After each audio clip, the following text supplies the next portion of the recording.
సత్ప్రసాదముగా వేరు చేసుకొచ్చి మమ్మ అభిషేకించి మాకు కావలసిన ప్రయోజనములను దయచేసి సందర్భం బట్టి మీకు వందనాలు చెల్లిస్తున్నాను. క్రీస్తు ప్రభువా, ఈ నిలబడి పూజ ద్వారా మీ దివ్య సత్ప్రసాదము దయచేసి మీరు మాకు చేసుకొచ్చి మేము పూజించి మేము స్తుతించి మేము కొనియాడి కృపాపరించినందుకు మీకు వందనాలు చెల్లిస్తున్నాను. ప్రభా, ఇలాంటి ఆరాధనలు ఇక్కడ విచ్చేసి ప్రతి ఒక్కరిని పేరు ఆశ్రయించుకొని వారి గ్రహంతో ఈ కారణాలతో వచ్చిన్నారు. వారి కూడా వెళ్ళిన తండ్రి వారిని అభిషేకించి వారి అంకలను తీర్చుకొని వారి తరపులను తీర్చుకొని ప్రార్థన చేస్తున్నాం. ఈ ఆరాధన ప్రభా మేము కనుగొన్నట్టుగా మీ యొక్క స్వరం విన్నట్టుగా మేము కళ్ళారా చూసినట్టుగా ఈ యొక్క ఆరాధన ప్రభావం అనుభవించినట్టుగా మాకు కావలసిన శక్తిని దయచేయమని మానవుడైన యేసుక్రీస్తు ద్వారా ఈ మనం చేయించుకున్నాము. యేసు వందనం, యేసు స్తోత్రం, తండ్రి దేవా వందనం, తండ్రి దేవా స్తోత్రం, ఆత్మదేవా వందనం, ఆత్మదేవా స్తోత్రం, ఏకదేవా వందనం, ఏకదేవా స్తోత్రం. Praise the lord, praise the lord, hallelujah, హల్లెలూయా.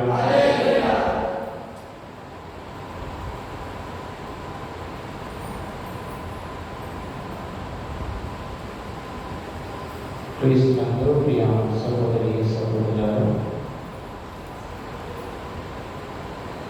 ప్రభువు దేవుని కుమారుడైనా కూడా తన జీవితంలో ఒక ముఖ్యమైన నిర్ణయాన్ని తీసుకునే ముందు ప్రభు ప్రార్థన చేసి ఉన్నారని మన వాక్యంలో చదువుతున్నాము. ప్రభువు ఈ లోకంలో మానవులుగా ఉన్నప్పుడు ఆయన తండ్రి దేవుని పైన ఎంతగా ఆధారపడి ఉన్నారో ఈనాటి సువార్తను బోధిస్తున్నది. ఆ రోజులలో యేసు ప్రార్థన చేసుకుంటే కొండకు వెళ్ళను, రాత్రి అంతా దైవ ప్రార్థనలో మునిగి ఉండెను అని వాక్యం బోధిస్తున్నది. ప్రభు రాత్రి అంతా కూడా ఒక నిర్ణయాన్ని తీసుకునే ముందు ప్రభు అడుగుతున్నాడు, ప్రభు వేడుకుంటున్నాను, నా తరువాత ఈ పరిచర్యను కొనసాగించేవారు నా వలె జీవించాలి, నా వలె వాక్యాన్ని బోధించాలి, నా వలె స్వస్థతలో అద్భుతాలు చేయాలి, నా వలె రక్షణ కార్యములో పాల్పంచుకోవాలి. అలాంటి శక్తిని మీరు కూడా దయచేయండి. కానీ ఇంతమందిలో ఎవరిని అపోస్తులుగా ఎన్నుకోవాలి, ఎవరు నా వల్ల చేయగలరు అని తండ్రిని వేడుకొంచు రాత్రి అంతా కూడా మరి ప్రభువు ప్రార్థన చేస్తున్నారని వాటిని చూస్తున్నాము. మనకి ఏదైనా కుటుంబ సమస్యలు వచ్చినప్పుడు, బాధలు వచ్చినప్పుడు, అనారోగ్యం వచ్చినప్పుడు మనం ఎంతగా ప్రభువును అడుగుతున్నాం, ఎంతగా ప్రభువును వేడుకుంటున్నాం.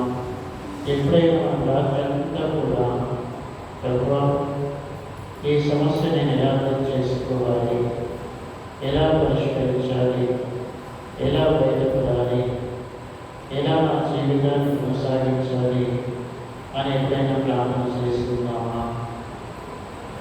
ప్రార్థన చేసినప్పుడు ప్రభు ఎలాంటి సమాధానం నడిపించున్నారు, ఎలా మనల్ని నడిపించున్నారు, ఎలా తన వాక్యంతో, తన మాటతో, తన ఆత్మతో మనం నడిపించున్నాడు అని ఒకసారి మనం ప్రశ్న చేసుకుందాం. కుమారుడైన మన ప్రభు అయిన యేసుక్రీస్తు మనకు ఒక మాదిరిగా ఉన్నారు. ఆ ప్రభువు ప్రార్థన గురించి మనకు బోధిస్తున్నారు. మనల్ని మనము కాపాడుకోలేము, మన సమస్యను మనము పరిష్కరించుకోలేము.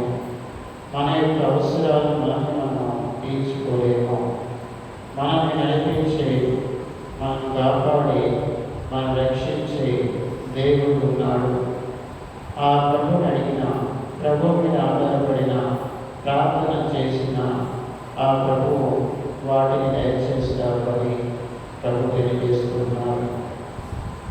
కాబట్టి ప్రియ సోదరి సోదరులారా, ఈ ఆరాధనలో ఆ ప్రభువు వలె మనం కూడా ప్రార్థన చేయడానికి, దేవుని మీద ఆధారపడి జీవించడానికి, మన బాధలకు, అప్పులకు, సమస్యలకు ఆ ప్రభువే పరిష్కారమని మన హృదయంలో అర్థం చేసుకుంటూ ఈ పాట ద్వారా ఆ ప్రభువు వేడుకుందాము.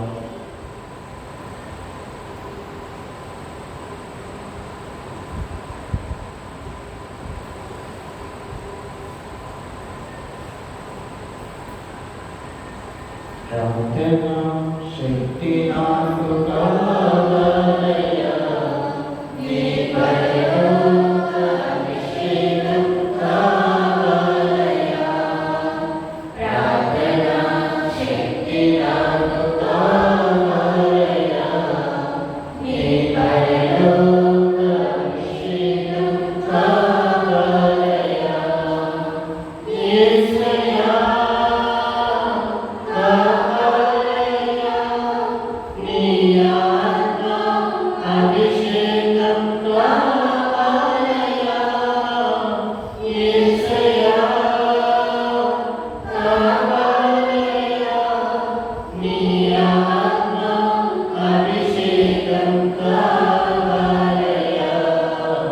ప్రార్థన శక్తి నాకు కావాలి.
ప్రియ సహోదరి సహోదరులు, పునీత పౌలు గారు కొలొస్సీయులకు రాసిన లేఖలో ప్రభువు యొక్క శిలువ మరణం గురించి బోధిస్తూ ఉన్నారు.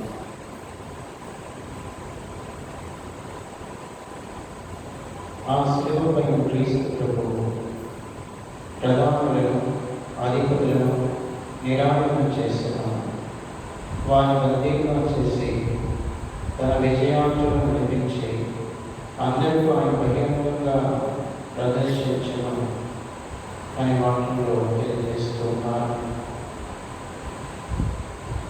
మనకు వ్యతిరేకంగా ఉన్న ప్రధానులు, అధిపతులు మరి వారు నిరాకరణ చేశారని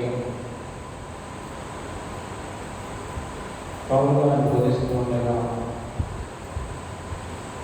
మనకు ఎంతోమంది శక్తులు ఉన్నారు. సామాన్య శక్తులు మనలో తీసుకోవాలని ప్రయత్నం చేస్తున్నాయి. కానీ వాటిని నిరాకరణ చేశారు. మనల్ని ప్రభువు రక్షించున్నారు, మనకు విముక్తిని దయచేసి ఉన్నారు అని పౌలు గారు బోధిస్తున్నారు. రాతపూర్వకమైన ఆజ్ఞల వలన మన మీద రుణముగా మనకు విరుద్ధముగా ఉండిన పట్టణము ఆయన తన శిలువ మరణం ద్వారా మనకు అడ్డము లేకుండా తొలగించును అని కూడా పునీత పౌలు బోధిస్తున్నారు. మనము ఎన్నోసార్లు ఆత్మలకు వ్యతిరేకంగా జీవించినప్పుడు అవి రుణముగా మారి ఆజ్ఞల అతిక్రమణ పాపమని, పాపం యొక్క వేదన మరణమని, అందరూ అంధకారంలో జీవించి పాపంలో నటించి నిత్య మోక్ష రాజ్యాన్ని కోరుకుంటూ ఉన్న సమయంలో ప్రభువు ఈ లోకంలోకి వచ్చి సామాన్య జీవితం జీవించి మన కొరకు శిలువలో కొట్టబడి మరణించి ఉన్నారు. అప్పుడు మనకు అడ్డుగా ఉన్న అన్నిటినీ ప్రభువు తొలగించి ఆ పరలోకంలో ప్రవేశించి ఆ బాధ్యతను, ఆ కృపను ప్రభు మనకి ఇచ్చి ఉన్నారు. శిలువలో ప్రభువుని మనం ధ్యానించుకుందాం. ఆ ప్రభు మన కొరకు చేసిన ఎన్నో గొప్ప కార్యాలను తలంచుకుందాం. ప్రభు మనకి వ్యతిరేకంగా ఉన్న ప్రతి దానిని కొట్టివేసి వాటి నుండి విముక్తిని దయచేసి మనకు కావలసిన పరిశుద్ధాత్మ వరమై కానీ, ఫలములై కానీ, మోక్ష రాజ్యమే కానీ, నిత్య జీవితమే కానీ ప్రభు దయచేస్తూ ఉన్నారు. ఇవన్నీ మనకి ప్రభువుకు మన మీద కలిగిన ప్రేమను తెలియజేస్తున్నాయి. మనం పాపమైనా కూడా ప్రభు మనల్ని ప్రేమిస్తూ ఉన్నారు. మన కోసం ప్రాణం ఇచ్చి ఉన్నారు. మన ఆత్మలను రక్షిస్తూ ఉన్నారు. మనం ఆయనతో పాటు ఆ పరలోకంలో ఆ తండ్రి దేవుని చూస్తూ జీవించే కృపను, ఆ పునీతులతో మోక్షవాసులతో జీవించే కృపను ప్రభు దయచేస్తున్నారు. కనుక సోదరి సోదరులు, ఒకసారి మనము మన హృదయాలను తెలిసి ఆలోచన చేసుకుంటూ ప్రభువు మీ ప్రేమ చాలా గొప్పది, మరి మీ శిలువలో పొందిన ఆ గాయం ద్వారా, శ్రమ ద్వారా, మరణం ద్వారా నన్ను నా కుటుంబాన్ని రక్షించను అని ప్రార్థన చేసుకుంటూ ప్రభు ప్రేమను ప్రకటిస్తూ ఈ పాట ద్వారా ప్రభు వేడుకుందాం.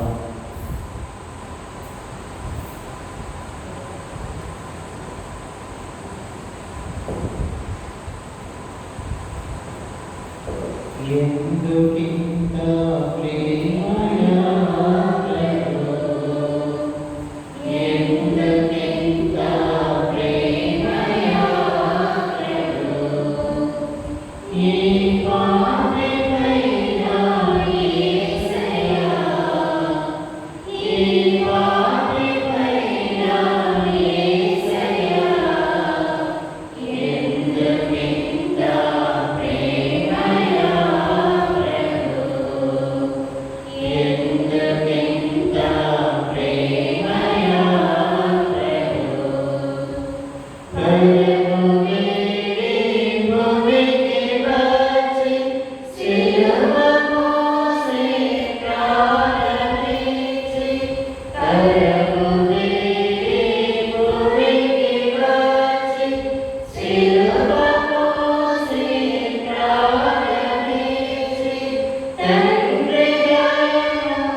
ప్రియ సోదరి సోదరులారా, ప్రభువు తన తండ్రిని శిష్యుల గురించి, అపోస్తలుల గురించి ప్రార్థన చేసి వాటి పిమ్మట 12 మందిని అపోస్తలులుగా ఎన్నుకున్నారని వాక్యంలో మనం చదివినాం. వారి పేర్లను మనం చదివినాం. వారిని సువార్తను బోధించుటకు మరియు ఫలించుటకు మరియు ఆత్మల రక్షణకు ప్రభువు పంపించున్నారు. అదేవిధంగా ఎంతోమంది ప్రభు చెంతకు వచ్చినప్పుడు వారికి ప్రభువు స్వస్థతను మరియు విడుదలను దయచేస్తూ ఉన్నారు. ప్రభు నుండి మహాశక్తి వెలువడినది అని వాక్యంలో చూస్తూ ఉన్నాం. ఆ ప్రభు ఈనాడు దివ్య సప్రసాదంలో మనందరి కొరకు వేచి ఉన్నారు. అదే శక్తి ప్రభు ఈనాడు కలిగి ఉన్నారు. విశ్వసించి ప్రభు చెంతకు వచ్చిన వారు అపవిత్రాత్మ నుంచి విడుదలను, అస్వస్థత నుంచి ఆరోగ్యం పొంది ఉన్నారు. మనం అదే విశ్వాసంతో ప్రభు యొక్క శక్తిని కనుగొని విశ్వసించి ప్రార్థించిన ప్రభు అదే విధంగా ఆనాడు చేసిన అదే అద్భుతములను, స్వస్థతను చేయగల శక్తిని కలిగి ఉన్నాడు. కనుక ప్రియ సోదరి సోదరులారా, మనందరం కూడా మన వ్యక్తిగత అవసరాలను, తలంపులను దేవునికి సమర్పించుకుందాం. శరీరంలో ఉన్న బలహీనతలను, అనారోగ్యాలను మరియు మనం పాపంతో చేస్తున్న యుద్ధమును, సాధనతో చేస్తున్న యుద్ధమును, ఈ లోకంలో జయించే శక్తిని ప్రభువు మనకు దయచేయాలని ప్రార్థించుకుందాం. ప్రభువు అపోస్తలులను ఎన్నుకోవడమే కాదు, వారికి కావలసిన శక్తిని, అధికారం ఇచ్చి ఉన్నారు. దయ్యములను బంధించు శక్తిని, రోగముల నుండి విడుదల జయించే శక్తిని, వాక్యము బోధించు శక్తిని ప్రభు ఇచ్చి ఉన్నారు. ఆ ప్రభు మన మధ్యలో ఉండగా, ప్రభువా నన్ను కూడా దీవించము, నన్ను కూడా నడిపించము, మరియు నా కుటుంబ సభ్యులను ఆశ్రయించము. ముఖ్యంగా ఎవరైతే మనం ప్రార్థన చేయమని అడిగినారో వారిని, వారి కుటుంబాలను, వారి అవసరాలను, తలంపులను ప్రభుని సమర్పించు. ప్రభువా వారిని, వారి తలంపులను నెరవేర్చమని ప్రార్థన చేసుకుందాం. ప్రభువు మన చేయి పెట్టి నడిపించాలని, ఆ పరలోకం వైపు చేర్చాలని, ఆ పరలోక ప్రవేశం చేయాలని ఈ పండుగ ద్వారా ప్రార్థించుకుంటాము.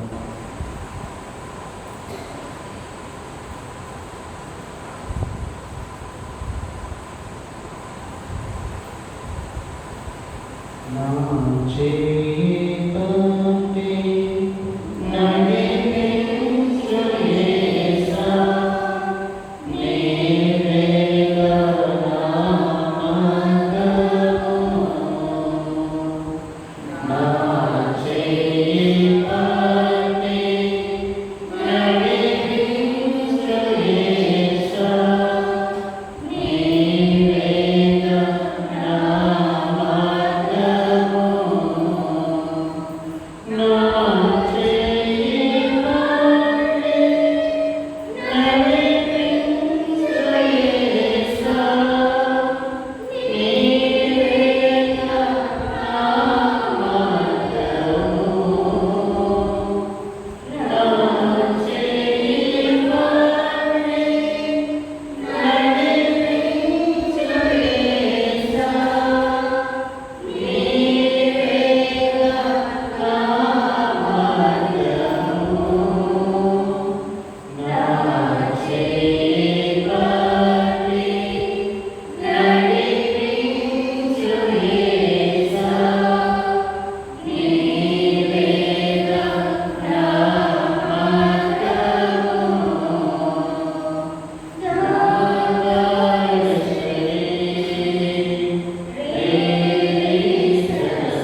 Amen.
ప్రియ సోదరి సోదరులారా,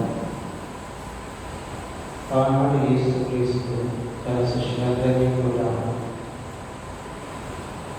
తన ద్వారా నేర్చుకోమని మరియు బయటికి వెళ్ళి వాక్యం ప్రబోధించమని బోధించున్నారు. అపోస్తలులు ప్రభువును నేర్చుకొని వెళ్ళి వాక్యమును ప్రజలందరికీ బోధిస్తూ వచ్చున్నారు. ఆ వాక్యము ప్రభువు గురువుల ద్వారా, ప్రజల ద్వారా, విశ్వాసం ద్వారా ప్రజలందరికీ బోధిస్తున్నారు. కానీ ప్రభు నడిపింపు మనకు ఉండాలి. ప్రభు మనకు నేర్పించాలి. ప్రభు మనకు శక్తిని దయచేయాలి. ప్రభువే మన ద్వారా అద్భుతంలో స్వస్థలు చేయాలి. ప్రభు లేకుండా మనము ఏమీ చేయలేము. కానీ ప్రభుత్వం మనం అన్నీ చేయగలమని ఆ అపోస్తలులు విశ్వసించి ఎన్నో ఆత్మలు రక్షించున్నారు. వారి బలహీనులైన ప్రభు వారిని బలవంతులుగా, శక్తిమంతులుగా చేస్తున్నారు. మనం కూడా బలహీనమే, పాపమే. కానీ ప్రభువు తన దివ్య సంస్కారాల ద్వారా, దేవుని ఆత్మ ద్వారా మన యొక్క తన కృపను ఇచ్చి, తన ఆత్మను ఇచ్చి బలపరుస్తూ ఉన్నారు. దివ్య సంప్రసాదంలో ఉన్న ఆ ప్రభు వైపు చూడండి. ఆ ప్రభువే ప్రార్థన చేసి ఉన్నారు. శిష్యులు ఎన్నుకుంటున్నారు. శిష్యులను దేవుని పరిచయం పంపించున్నారు. ఆ ప్రభువే తన వద్దకు వచ్చిన వారిని అనారోగ్యం నుండి ఆరోగ్యం దయచేసి, అపవిత్రాత్మ నుంచి విడుదల దయచేసి ఉన్నారు. ఆ ప్రభువే శిలువలో మరణించి మనకు అడ్డుగా ఉన్న వాటినన్నింటినీ తొలగించున్నారు. మనకు వేదనించున్నారు. అంత గొప్ప ప్రేమ కలిగిన మన ప్రభువు అయిన యేసుక్రీస్తు మన మధ్యలో ఉన్నారు. మనతో మాట్లాడుతున్నారు. తన వాక్యం ద్వారా, తన బైబిల్ ద్వారా, మన యొక్క ఉంచిన మనస్సాక్షి ద్వారా ప్రభు మాట్లాడుతున్నారు. ప్రభు మనల్ని చూస్తూ ఉండగా మనం ప్రభు వైపు చూస్తూ, ప్రభువా మీరు ఆనందము ప్రార్థించిన విధంగా, తండ్రితో ఐక్యమైన విధంగా, పవిత్రాత్మతో నడిచిన విధంగా మేము కూడా ఏక దేవుడితో అనుబంధం కలిగి జీవించే విధంగా దయచేయని ప్రార్థన చేసుకుంటాం. మన కుటుంబాలను దేవుడు సమర్పించుకుంటాం. కుటుంబంలో ఉన్న పేదలను, పెద్దవారిని, అనారోగ్యాలను ప్రార్థన చేయమని వారిని మరొకసారి జ్ఞాపకం చేసుకుంటాం. సర్వసాధారణాలను సమర్పించుకొని ప్రభువా మా అందరినీ ఆశ్రయించమని వేడుకుందాం. ప్రార్థించు దేవుడు, మన కొరకు ప్రార్థించు దేవుడు, మన ప్రార్థన దయచే దేవుడు మనతో ఉన్నాడు. కొద్దిసేపు మౌనంగా మన అవసరాలన్నింటినీ దేవుడు సమర్పించి ప్రభువు వాటి దయచేయాలని ప్రార్థన చేసుకుందాం.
దివ్య సుఖశాలను యొక్క ఆశీర్వాదాలను ప్రార్థించున్నాము. శ్రీరమణ